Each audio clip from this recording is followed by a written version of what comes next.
All right. Hi, everybody, and welcome to the first UMATS Lunch and Learn talk of 2026. My name is Alex Weigard. I'm an assistant professor here at the Addiction Center in the University of Michigan Department of Psychiatry, and I host this Lunch and Learn along with several of my colleagues. So this is a bi-monthly lecture series hosted by the University of Michigan Addiction Treatment Services with the aim of enhancing clinical practice by exploring topics related to the etiology, prevention, and treatment of problematic substance use and substance use disorders. So before we start, there's just two logistical items that I want to go over. The first is that I want to point out that there are going to be links to record your attendance for continuing education credits that are going to be pasted in the chat, so please keep an eye out for those. Secondly, I want to point out that a recording of this talk is going to be sent out to everybody who is attending here today. So if you don't end up taking detailed notes or if you want to rewatch parts of the presentation, you should be able to do that. All right, and now it's my pleasure to introduce our speaker for today, Dr. Ponni Perumalswami, who is a clinical professor of internal medicine in the Division of Gastroenterology and Hepatology and a clinical associate professor of psychiatry at the University of Michigan Medical School. She is a nationally recognized expert in alcohol-associated liver disease and the care of patients with co-occurring liver disease and substance use disorders. Dr. Perumalswami's clinical and scholarly work focuses on evidence-based screening and diagnosis, as well as integrated multidisciplinary approaches to treatment that bridge hepatology, addiction medicine, and mental health care.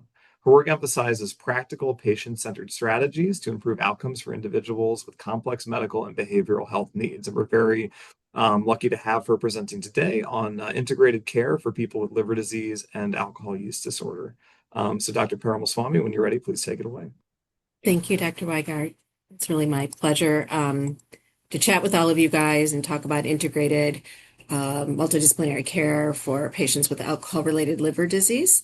I don't have any relevant financial disclosures, but thought we could center this around a clinical case. And this is a scenario that we would encounter quite frequently, but a young woman with metabolic dysfunction-associated liver disease has a history of bariatric surgery. Stops alcohol use, well before she undergoes bariatric surgery. She's then seen sometime after the surgery in the emergency department and admitted. And she lets you know that she's separated from her partner of several years and is struggling through a divorce. And in that context had resumed alcohol consumption. And she's now presenting with new onset jaundice with the following labs here on the right. You can see her total bilirubin is elevated to 16. AST and ALT are mildly elevated. White blood cell count is 26,000.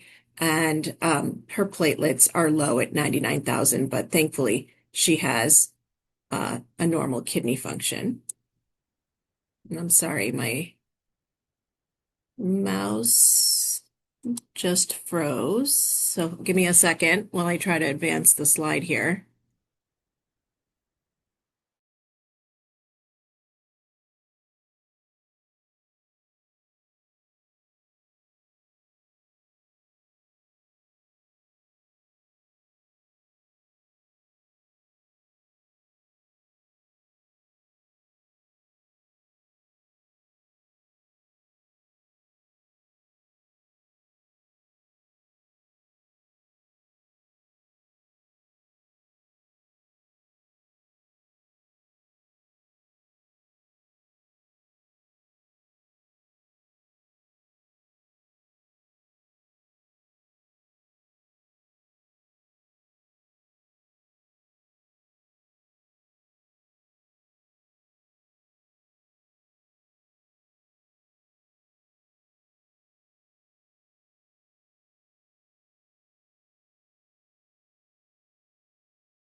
I think we might have temporarily.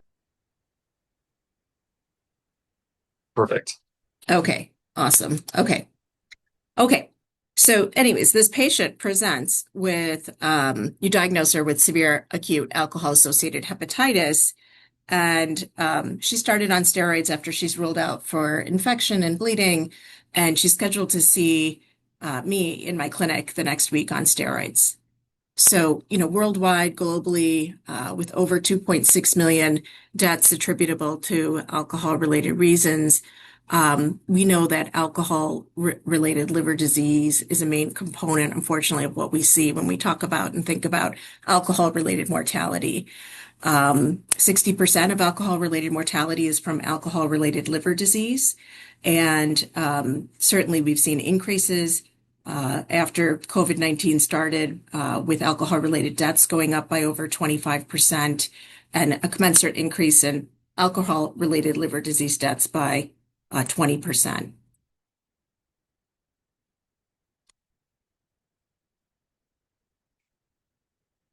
And when you think about what we're seeing with respect to alcohol related liver disease, and we go back in time, we think about the outcome of cirrhosis being a really big driver for this mortality.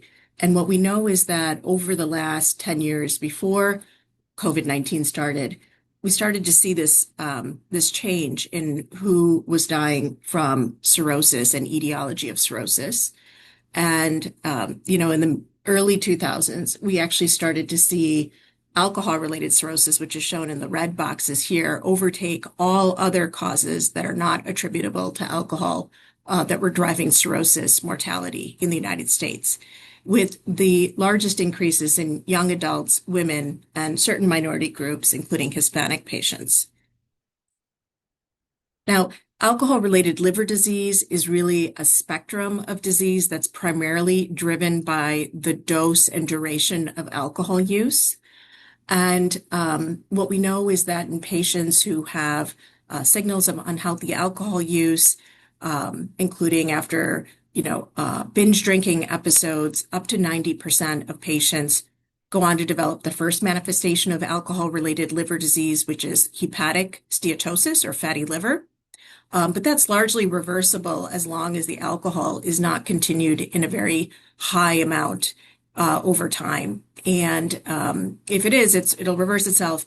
Unfortunately, in patients who continue to drink in an unhealthy amount, of those who develop steatosis, about 50% of them go on to develop inflammation with that steatosis. And then over time, patients are at risk to develop fibrosis. And it's fibrosis which really gets patients into trouble when we think about liver disease, with about 20% going on to develop cirrhosis or end-stage liver disease. Now, about a third of patients actually clinically present with an acute form of alcohol-related liver disease known as alcohol-associated hepatitis. And this is where patients will present jaundice, ill-appearing, oftentimes with other signs of portal hypertension like new onset ascites, variceal bleeding, encephalopathy. And what we know is that 70% of those patients who present with this alcohol-associated hepatitis go on to develop cirrhosis, so more likely than not, from all of that inflammation, and that 1 out of 4 patients return to alcohol use, and that's associated with increased risk of death. Now, certainly, there are some factors that we understand to be modifiers along the spectrum of disease, and some factors that have still not been very well delineated. Some factors include, obviously, genetics, other cofactors that we'll talk about, including things like cardiometabolic risk factors, particularly obesity, bariatric surgery, as in the example of the case I just gave you, age and nutrition, among other factors. But again, primarily driven by dose and duration of alcohol use, but can be influenced by some of these other factors. Now, what we've also seen is that the number of patients coming into the hospital with severe alcohol-associated hepatitis has gone up over time, with dramatic increases after the start of COVID-19, so much so that this has become a growing reason for why we put patients on a list for rescue options like liver transplant, and reasons for why we actually conduct liver transplants. You can see, when I first started my career, hepatitis C was the largest driver for liver transplants, and this has now been overtaken mostly because of therapies that have evolved for hepatitis C, but also the growing burden of alcohol-related liver disease. And What we know is that alcohol is one driver for hepatic steatosis in the liver, but there are other drivers for why people can get fat in the liver. And this is important to kind of contextualize. So a couple of years ago, the major North American Liver Association, along with European and other global liver associations, sought to redefine risks around fatty liver disease and trying to understand patients who have just cardiometabolic risk factors, which is the MASLD group. Those are metabolic dysfunction associated steatotic liver disease, or what we used to call NAFLD, or non-alcohol fatty liver disease, on the left, where alcohol is not a major contributing factor. As you can see right below the boxes on the top, alcohol thresholds that would, with cardiometabolic risk factors, one or more, which include being overweight or obese, having hyperlipidemia, hypertension, prediabetes, or diabetes, are all cardiometabolic risk factors. So one or more of those factors in the setting of not much drinking and having fatty liver disease will take you into that MASLD category. On the right, you see alcohol-related liver disease, or ALD. And you can see that the thresholds there are really largely defined by alcohol use. And you can think about that alcohol use as grams per day or per week. And there's slightly different thresholds for women and men. So over 50 grams of alcohol per day in women, 60 grams of alcohol per day in men, or 350 grams in women, or 420 grams in men per week. And then the new thing that's come out in the last 2 years is defining this in-between category of patients who have metabolic, cardiometabolic risk factors. So they have metabolic dysfunction and alcohol-related liver disease, but it's not primarily driven by alcohol. And this is really has to meet an alcohol definition threshold. And what we do know is that patients in this MET ALD category are quite common, more common than the alcohol-related liver disease, and that we just in general know that alcohol use across the spectrum is happening. And so I think it's actually a more pragmatic way to think about what we're seeing in practice, that there are some of these hybrid kind of cases where patients have alcohol use that's contributing to cardiometabolic risk factor and overall risk of liver disease. And what you see here all the way in the right in this figure is that in patients who have alcohol use, outcomes are worse. And so much so that the patients who have pure alcohol-related liver disease have the highest risk of 5-year decompensation rates and lowest overall survival, followed by metabolic ALD patients, followed by the metabolic MASLD patients. And again, the reference here is patients without steatotic liver disease, but alcohol in general just worsens all of the outcomes. Now, as I just said, with this kind of redefining of what we're seeing in practice, there are many factors that drive inaccurate or problematic ascertainment of alcohol use, right? And so for us to understand who's in that metabolic ALD category can be a little bit more difficult than purely alcohol-related liver disease. And it really comes down to understanding how much a patient's drinking. And we know that asking those questions are challenging. Getting that data is challenging for a variety of reasons. The first reason is that we're often not using valid alcohol assessments to get at this information in a meaningful way.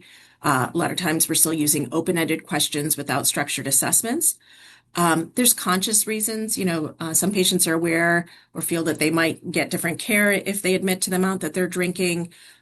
Patients are aware of not being listed for a liver transplant in some scenarios because of ongoing alcohol use, and this can sometimes drive inaccurate reporting. And then there's also unconscious reasons. Obviously, how we standardize alcohol in the United States differs in terms of the grams per alcohol compared to other countries globally. So across the world, it's anywhere from 10 to 20 grams defines one standard drink. And then you also have between beverages, obviously, different amounts of alcohol. And so all of this can make ascertainment of alcohol use and the amount that they're using very difficult and problematic. We are now living in an era of direct alcohol biomarkers. We used to rely on indirect markers, such as things like GGT, MCV, AST, and ALT that don't directly measure alcohol in any way. But we now do have these direct biomarkers, so you're seeing them used in our particularly alcohol-related liver disease patients and transplant settings, peri-transplant settings, to try to get at you know, objective ways for us to try to measure alcohol use. Although there's still a lot of work to do in terms of defining potential thresholds that tell us who might be in the metabolic ALD category versus alcohol-related liver disease. So I think from our standpoint, specialist standpoint, we're certainly thinking about how we can use them, discussing them with our patients before we use them. We use these in our alcohol-related liver disease patients, and the idea is really to facilitate care and detect slips and relapses with alcohol early.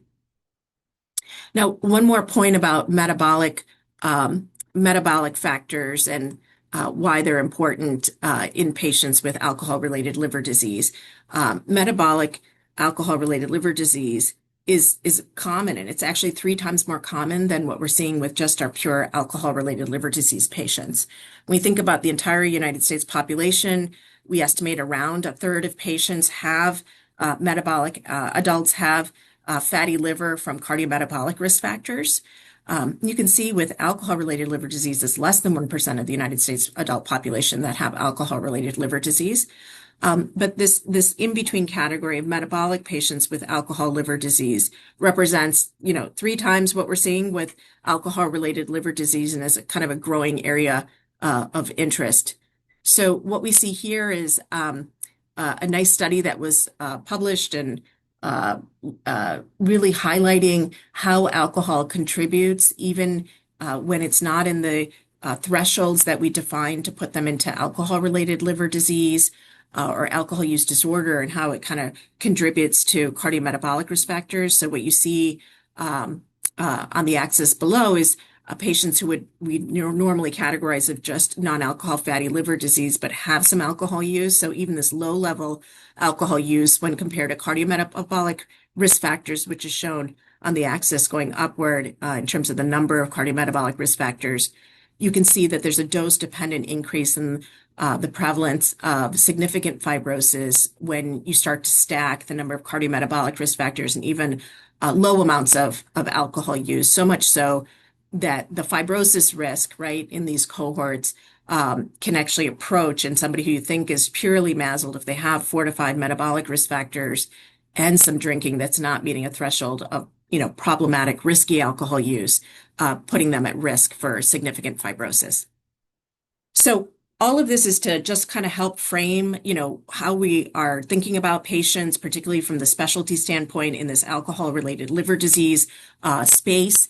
And what we do know is that alcohol use disorder treatment is highly effective, but that uptake, remains low. This is some work that Dr. Allison Lin and I did in the VA a couple of years ago, just looking at the impact of COVID-19 on treatment in the entire VA among alcohol use disordered veterans. And we certainly saw decreases, not just in the VA, but just globally due to healthcare disruptions, with some increases over time, but not quite getting back to where we are pre-COVID-19. And among patients with liver disease, right, in those that are diagnosed with cirrhosis, who have alcohol use disorder, we still see a very small percentage, 14% or less, that are receiving treatment in the context of being diagnosed with very advanced liver disease or cirrhosis. And so we think about therapeutic windows and opportunities to try to bring patients back from really the edge of a cliff when you're developing cirrhosis and decompensated cirrhosis. This area tends to be a really hot area that we're focused in on because the outcomes are very poor in these patients. But there is this opportunity to have a really amazing response, regenerative response of the liver if we can get alcohol reduced or out of the picture.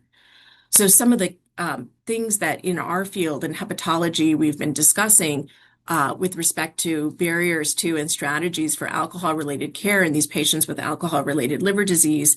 Certainly we know that care is very siloed. Patients have to take lots of steps. Each step can come with their own set of challenges. And steps also represent, areas for where patients can kind of fall through the cracks and not make it to the next step. So I think this is certainly an area where integrated care and systems have really started to evolve, and which is what we'll focus on a little bit more. And then obviously other factors, including the setting in which patients are, treatment seeking, might be influenced by stigma, lack of motivation to change, lack of insight into alcohol and its connection to liver disease, structural barriers, obviously, feelings of isolation. And then one thing we've certainly spent a lot of time discussing in our field is how hepatologists and gastroenterologists are just not trained in this space. They're not comfortable doing medications for alcohol use disorder treatment, which has really, unfortunately, contributed to the lack of treatment engagement. So when we think about, certainly alcohol use disorder being this, chronically intermittent relapsing condition, thinking about how we can offer treatment early, often, and across really the spectrum of liver disease is where our field has certainly been focused more and more over the last several years. And we certainly know that we have medications, but even in the specialty space, thinking about how we leverage behavioral therapies more has been really an area where, again, integrated care and thinking about what even pieces of behavioral care we might be able to bring to specialty care practices where patients with liver disease often get referred or being evaluated or being diagnosed. So, thinking about how do we leverage brief interventions, for example, more robustly and routinely in gastroenterology and liver practices where these patients are being seen. And then thinking through how do we optimize medications. And I think here again, when we're thinking about alcohol-related liver disease, we know that the treatment hinges on alcohol use disorder treatment. So how do we bring more of this care to our patients? So certainly, for patients with alcohol-related liver disease, we're always thinking about how do we think about first-line options first. And we do know that the one medication almost all of the patients who are coming into our practice have some awareness around is disulfiram because it's been around the longest. It has the notable reactions that patients often will share. And that's the one that we just tell them we won't be giving them because it's contraindicated in patients with liver disease. So really thinking through how to leverage naltrexone, and obviously naltrexone's black box warning was removed in 2013 to use in caution with liver disease. That's because of the way it was studied in patients who are active alcohol users. And then there's also been a number of studies since the FDA approval that just really speak to how liver test elevations are often mild and self-limiting, resolved with continuation of therapy. In the trials, the liver test elevations, tend to happen within the first 8 weeks of treatment. So an easy thing for us to do is check liver tests at 1 month. And more patients are just more likely to survive in the context of already having liver disease if they are treated with one of these first-line options.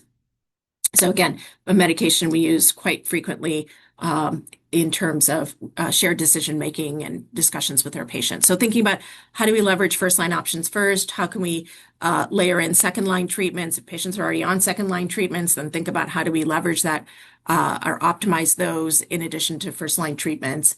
And the one thing I just always note about baclofen is that baclofen is well studied in liver disease, although the data, in alcohol use disorder itself is somewhat discordant, and it's not actually in the guidelines by the American Psychiatric Association or the VA Department of Defense Suicide, substance use disorder guidelines.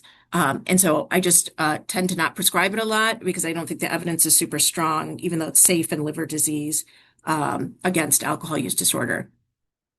And then we certainly know that alcohol use disorder treatment reduces the incidence of alcohol-related liver disease. And this was a paper that was published a few years ago by the group at Mass General, where they looked back at all of the patients who were diagnosed with alcohol-related liver disease, and they went back actually to their EHR records to the 1970s, found all of the alcohol use disorder diagnosed patients and followed them forward and looked at initiation of pharmacotherapy and then the odds ratio for developing alcohol-associated liver disease if they received medications for alcohol use disorder versus if they didn't. And they saw decreased odds ratios among those with alcohol use disorder who were treated with these pharmacotherapies.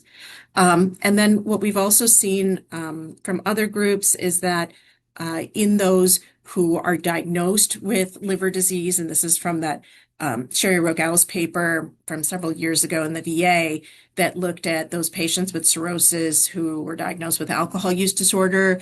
And in those who did receive treatment within 6 months, it did decrease new hepatic decompensation, lowered their 100-day mortality, and decreased their long-term mortality.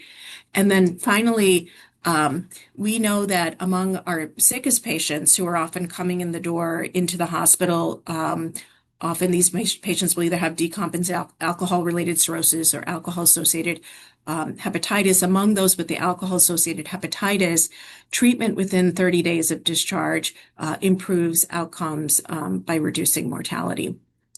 And so when we think a little bit more about how do we get to patients earlier, right, before they walk in jaundiced to the hospital or clinic or with portal hypertension, I think one way to think about how do we do this is thinking about who's at risk, right?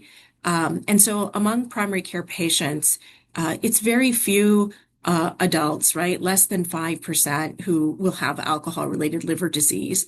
But in primary care, we know that USPSTF recommends that we are screening for unhealthy alcohol use. And if screens are positive, then we are evaluating patients for alcohol use disorder. So among alcohol use disorder diagnosed primary care patients, the amount of patients with alcohol-related liver disease is over 50%, right? So that's our highest risk group to really think about how do we zero in on. And so certainly in like a primary care setting, all asymptomatic patients coming in for primary care, we're screening them with audit C. If that's positive, we might be evaluating them with a full audit assessment. And if that audit's positive, in those patients thinking about are there opportunities to screen for liver disease with liver tests and ultrasound to establish whether or not they have steatosis. But again, I just mentioned that fibrosis is really what gets patients into trouble from the liver standpoint. So doing some type of non-invasive fibrosis assessment, and we have lots of them now, tests that can be leveraged in routine clinical practices like FIB4 or FibroScan. And then stratifying patients into low fibrosis risk, where treatment can really focus just on alcohol use disorder treatment, versus those with moderate to high fibrosis risk. And those are the group of patients certainly that are now recommended by a number of guidelines because of the emerging evidence to be evaluated in integrated multidisciplinary management practices that focus on both alcohol, liver disease, and alcohol use disorder care. And then from the specialty standpoint, the other way that patients often present to us, right, particularly in the GI and liver space, is that we get referred patients with some signal of liver disease, whether it's elevated liver tests, some liver symptom. And among those patients, I think we need to be thinking about how do we implement screening systematically for all our patients around unhealthy alcohol use. If that's positive, thinking about evaluating them for alcohol use disorder, and then completing a workup, right, to understand how much fibrosis they might have, establishing whether or not they have fatty liver, and then again doing that fibrosis risk stratification to see who really can go back to primary care and focus on alcohol use disorder treatment versus those with moderate to high risk who are at risk and would benefit from this integrated multidisciplinary care. And I think the one thing to think about here is that the majority of alcohol-related liver disease is diagnosed very late. And so really thinking about how do we get to patients earlier is something we have opportunities to do, I think, within health systems. So I just mentioned that there's non-invasive methods for us to try to estimate who's at low fibrosis risk versus high fibrosis risk. And so you'll see in these yellow kind of boxes here on the left, there are a number of ways for us to do this. The easiest way is the FIB4 test. So we're actually been doing a lot of work with primary care to make them aware of FIB4 and how to interpret FIB4 and what does it mean and when should you refer patients. And then the other thing that we have to refine fibrosis risk is tests like vibration-controlled elastography, what we call FibroScan, and these are ways in which we can try to understand who's at highest risk for liver decompensation. So when we do FibroScan in patients coming in, the score of 10 or higher has been shown to have a much higher risk of liver decompensation within 5 years. And then changes in that FibroScan or liver stiffness measurement over time predicts liver decompensation free survival. And so thinking about how we can leverage tools in our practice to understand who should be seen by specialists, benefit from this multidisciplinary integrated care models. So this kind of takes us to what are these multidisciplinary integrated care models? These were really tried and studied around this peri-liver transplant space. So I just mentioned over the last 10 years, we've seen a much higher number of patients who are presenting with alcohol-related cirrhosis and alcohol-associated hepatitis, leading to think about rescue options like transplant, right? And in that scenario, we are trying to think about how do we optimize patients? Are there opportunities to prevent liver transplantation? Can we prevent rescue options? And as I just mentioned, alcohol is one of the few etiologies. If we can take it out, we can sometimes see this amazing recovery with the liver disease. And the recovery with the liver disease then helps us avert rescue options and allow us to just focus on keeping patients either in recovery or even if that's like harm reduction and less alcohol use. But I think, when we think about integrated models of care, there's certainly different levels of care, right? There's just coordinated care, there's co-locating behavioral health into medical models of care, and then there's very highly integrated models that really talk about teamwork, collaboration, enhanced communication, and care coordination all in one. And I think some key questions that we still have not answered and need to be thinking about as we move these models forward are how do we think about these models outside of resource intense kind of health settings, out of transplant centers? Can we identify what is the optimal model of care for maybe different settings? And then how do we adapt models so that we can meet the increased demands that we're seeing in terms of patient volumes and reach and improving access to care? And so I think these are all kind of areas that we need to be thinking about. But it's, I think, a good place like to think about starting is like kind of some of the early models and where we're maybe thinking about redesigning some of the care. So again, there's a small but impactful window of opportunity. And thanks to Kinza Tureen, who's the co-director of our alcohol liver disease program, for letting me share this slide. But really thinking about these patients who have very advanced liver disease, and if we can reduce alcohol or even stop alcohol, can we bring back people up off the edge of the cliff, right, to get their liver disease the space to have recovery and regeneration and not need to leverage rescue options. And I think one of the things that we also think about, you think about kind of the different levels of care and the settings of care, is that there are some limitations in our patients who are medically very sick in accessing some of the more intensive levels of care, including things like intensive outpatient treatment or residential treatment. If we have liver disease patients who have ascites and need paracentesis weekly, or have hepatic encephalopathy that's intermittent, or are requiring other procedures or care, it may impact their ability to stay engaged. Again, in these different other settings of care continuum care that we think about for substance use disorders. So certainly the pivotal model around integrated multidisciplinary care began with our predecessors in our program back in 2018. And they had the amazing foresight to really think about patients who were either not candidates for liver transplant, needed to get optimized, or really just wanting to focus on patients and averting needing for rescue options.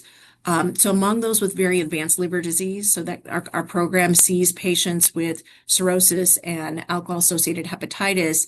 And in the early days of this, does this model lead to increased medication and treatment? And does it really improve outcomes with respect to decreasing ER visits and admissions to the hospital? And that's what Dr. Mellinger and Dr. Winder and Dr. Fernandez were all able to show in this initial model of care that patients with advanced liver disease who came to a place where they could get all of these things could have this really amazing increase in treatment, right? And also improved outcome with decreased ER utilization and hospitalizations. So we think about integrated care. There's lots of bells and whistles you can put into integrated multidisciplinary care. And this is like, a schematic of what some have, called an ideal integrated multidisciplinary care. Includes hepatologists, addiction, psychiatry folks, addiction psychologists, social workers, peer support specialists, and liver care nurse manager. And again, now different models of care in different settings, mostly focused in this advanced liver disease space, have shown, reduced decompensation events, fewer complications of cirrhosis, and lower 30-day readmission rates as well. Now, our Michigan medicine model, the pivotal initial model was really thinking about how do we bring all of these providers to see all of these patients, within a clinic session. And on the right is an example of what a clinic session looks like. So you can see about 4 new patients. They get to meet with a hepatologist, psychiatrist, and a psychologist or a social worker as the model evolved. And this is what led to those improved outcomes that were published. But I think some questions still remain in terms of, while this was the initial model, is it the best model? Are there other models that can enable us to see more patients?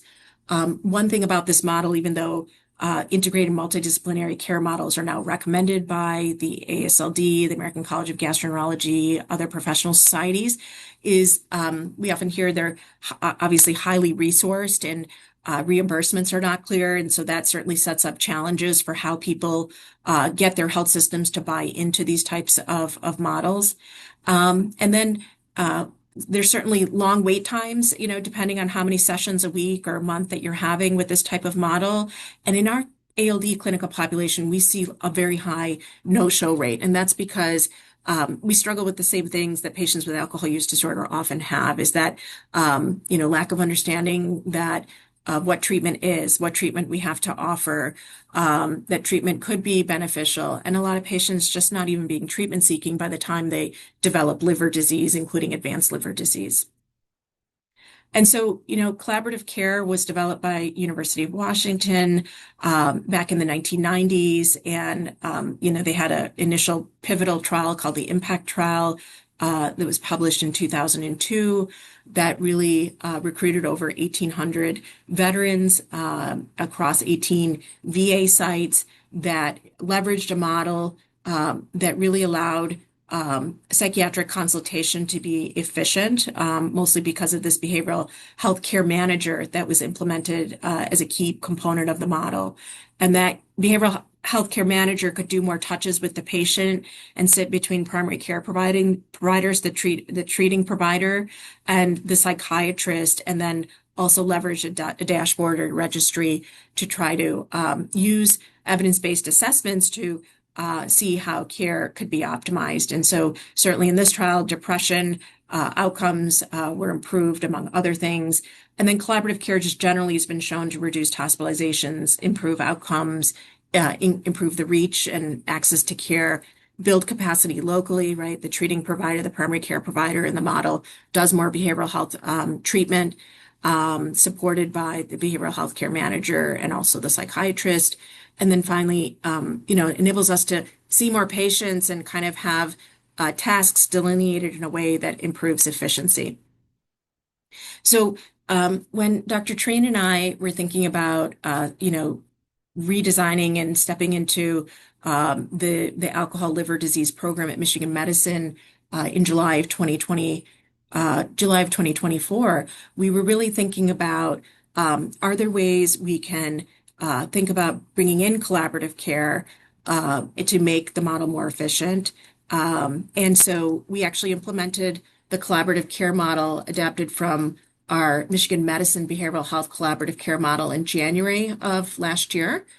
And We are now, as the treating provider, have the hepatologist, that's myself, supported by the behavioral care manager, who's also supporting the patient, and then the psychiatrist, and enables us to, again, think about how do we become more efficient in our care. The one thing that we don't have in our model is somebody to do behavioral health therapy.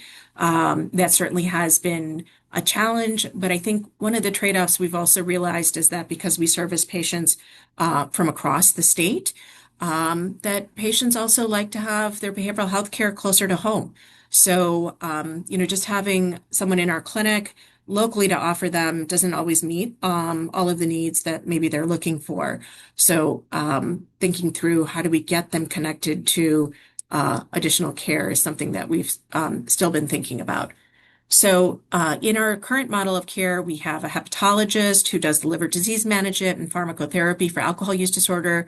Dr. Tureen is our psychiatrist who really helps us with AUD behavioral treatment planning, management of high-risk severe psychiatric comorbidities, mild to moderate psychiatric manage through the BHCC pathway.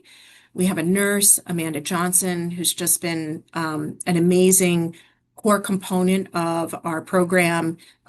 She's also had the benefit of being here since the program started, and really been an awesome support for our patients to help coordinate appointments and referrals and follow up on labs, and even helped us stand up and be a part of a pathway to be able to administer IM naltrexone injections. And then finally, we've added a BHCC social worker, as I just mentioned, for the last year. And again, using measurement-based care for eligible patients, right? Those with mild to moderate primary mood disorder, we've adapted the model. I think we're the first to adapt it to specialty care as part of a hybrid position. So in this new model, what we've been doing is we've increased the number of patients that we're seeing. So there's an hour for panel review between our social worker, Samantha Weddington, and Dr. Tureen, Wednesday afternoons during our clinic. But then we've also increased the number of patients that we're able to see. So instead of just 4 new patients, we now do 4 new patients and 4 return visits and overbook patients. And we've just streamlined the slots. Which also makes sense if patients particularly are being evaluated in the hospital or transplant settings and being declined or being referred to us for alcohol use disorder treatment first to see if we can avert rescue options. So oftentimes we have opportunities to be meeting with these patients outside of the clinic or before they even get to us. One question I've certainly been very interested in is integrating alcohol, care in general hepatology settings. So over at the VA across the street, where I'm also a practicing provider, we have integrated a behavioral health provider, a licensed clinical social worker. So again, this is not an alcohol liver disease focused practice. This is a practice where we just see patients with liver disease. And in that practice of patients with liver disease, we have about 1,400 patients in a 1-year time period that have unique liver disease. There are up to 25% of our patients with just general hepatology liver disease that have some signal of unhealthy alcohol use. So that might be either a positive audit C screen, somebody with alcohol use disorder who's drinking in the context of liver disease, so their audit C is 1 or higher, or somebody with advanced liver disease cirrhosis and is drinking. So I think those would all meet high risk kind of categories of people who could potentially be thought of as people who might benefit from alcohol-related care. And in this first year, we had providers discuss with patients and refer them to a co-located social worker. So 71 were referred, and we found among those referred, patients were more likely to get started on any alcohol use disorder treatment, particularly pharmacotherapy, but also psychotherapy, and have higher pharmacotherapy fill days and higher number of psychotherapy visits within 6 months. And then another way in which we're thinking about how do we bring both behavioral care and medical care to benefit patients is this concept of providing personalized feedback regarding fibrosis risk. And so when we just talked about primary care, screening for unhealthy alcohol use, and in that setting, USPSTF and others certainly recommend that we deliver brief interventions, but we know that brief interventions are only effective for up to 10% of patients, and those particularly with mild alcohol use disorder rather than moderate to severe.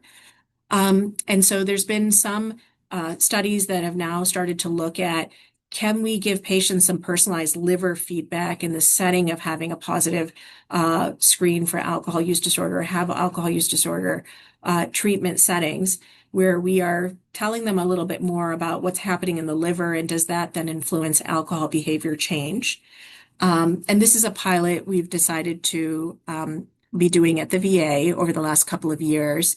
And what we are able to do in the VA is we have very robust Audit C screening annually. So it's over 90% of veterans in primary care get an Audit C screen annually. So in my opinion, it's a perfect place to think about how do we leverage something like this. And we recruit those patients to come in to do a fiber scan and meet with our behavioral health provider and get a brief intervention with a fiber scan test to measure liver stiffness. And we exclude patients who are already in treatment, seen in liver clinic, and not engaged in primary care. And what we found in the first 38 patients who completed this intervention, who came in and did a fiber scan to look for liver disease and got a brief intervention, was that at baseline, over 63% were in the medium or higher WHO alcohol risk groups, which map to patient outcomes and patient-reported outcomes. And over time followed those patients forward. And we found that the percentage decreased to 25% at 6 months among those in that group, and then slightly increased to 35% at 12 months, but seemed to hold for a good number of the patients in terms of decreased alcohol use. We did want to understand if this was all from the intervention itself versus what happened with treatment in that time period. And we did find that patients who came in for this intervention and had it were more likely to go on to receive some type of AUD treatment. So I think in terms of the mechanism of action, certainly it could get patients who are more in this peri-motivational, peri-treatment AUD treatment seeking space kind of launched to the next step of treatment as part of it if they're learning that they have liver disease or signals of liver disease and want to seek treatment in that setting. And we had a high degree of satisfaction and found it was very acceptable among patients.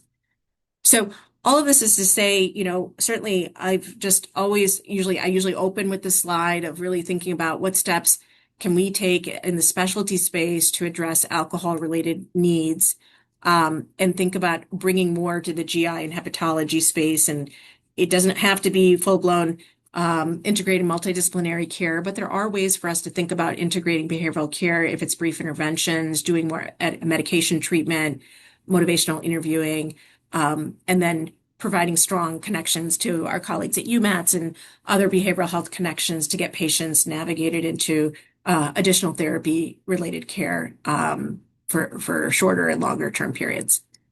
So if you think about if I were asked what the future of alcohol-related liver disease could look like, it would be to identify all of these patients early that might have alcohol liver disease, identify all these patients living, so not just at risk, but living with alcohol liver disease, and then getting all of them linked into care and treating them with evidence-based interventions. And then finally, just to come back to the case, after shared decision-making, this 38-year-old who had the bariatric surgery and had severe acute alcohol-associated hepatitis decides to start naltrexone, engages in one-on-one cognitive behavioral therapy in the community. She's being monitored with direct serial alcohol biomarker PEth testing. Her liver function improved. She maintained abstinence. I sent her for transient elastography to measure her fibrosis status. Again, remembering 70% developed cirrhosis. She was in that 70% who developed cirrhosis, and she's going to be monitored in our interdisciplinary care for alcohol use disorder and alcohol liver disease, and will undergo liver cancer and variceal screening in that setting. And I think that was my last slide, and happy to really open it up to questions. I know some people might have some questions about what it is that we are, what this clinic looks like or what we're doing, or other questions. Great. Thank you so much. That was a really informative talk. I want to remind folks in the audience to, if you do have questions, please use the Q&A button on the Zoom at the bottom of your screen to ask those. And we have a few more minutes left. So if you do have questions, we can probably have our guests answer those. In the meantime, if people are typing in questions that they have, I guess one of my questions was that sometimes we run into an issue in UMATs where if you have somebody who has fairly advanced liver disease and they also have a pretty severe use disorder where they would probably be best served by inpatient treatment specifically, Yeah. it seems like there are not a lot of options of inpatient treatment facilities that can meet those kind of medical needs in those patients. And so I know you were talking Yeah. about potential future um, ways that could be changed in the future. But I'm curious, like working in the infrastructure we have now, well, what are Yeah. your thoughts on how to address those particular folks? Yeah, I think that's an excellent question, and it has to get tailored case by case. Somebody who's got significant encephalopathy, needing paracentesis frequently, is still requiring lots of medical appointments, is likely too sick to go to like a residential treatment program, and maybe even too sick for IOP, although there's a lot more virtual IOP options. But I think it just really has to be tailored to the patient. I do think we have not found like we have tons of clarity on do all of our patients get the same type of evaluation when they're coming in to the inpatient side. And that's probably because a variety of different providers are involved in care and might be making recommendations or be really thinking through and talking with the patient what they think might be the recommended course of treatment. For patients with very severe liver disease, I do have like a lower threshold to be thinking about. Would an advanced or higher level of AUD care be possible and best for the patient? But it really needs to be built around what the goals are for the patient. Some things that we can think about using, and I know Dr. Train's on this call too, but like, for our highest MELD patients, like patients with a MELD above 30, they're usually like too sick and or if they have decompensated cirrhosis that's requiring a lot of frequent procedures like weekly, things or titration of diuretics and things like that. But I think for those patients, with a MEL score below that, it's really needs to be one-on-one like evaluation. I think, are there opportunities for us to systematize this a little bit better? Probably because obviously Dr. Treen is not seeing all of these patients, nor are we. And one thing we've certainly started to talk to our hepatology colleagues about is that, just giving a list to a patient isn't enough in terms of treatment resources. Patients, while they're admitted, can start taking some of those steps. They can schedule appointments. They can start making phone calls. They can call their insurance company to get a list of more granular, who they can see, who's taking new patients, make some phone calls. So just really thinking about how as providers, we're more active with our patients in the setting rather than just saying, checking the box, social worker met with them, gave them a list is like something we want to get like beyond. But we do have a lot of patients with like severe LCAP who go to residential, gets them away from treatment, even if it's for 2 to 4 weeks, and then that gets them on their, recovery. But it really has to be individualized. Gotcha. No, that's really a lot of important things to consider there.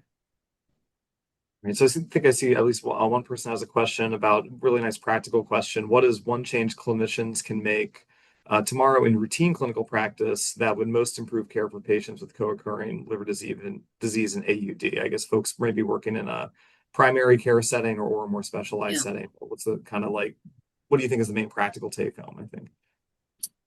I think like having like a high degree of awareness that this is a big problem. And so thinking about can we bring screening into your practice for unhealthy alcohol use if it's not there?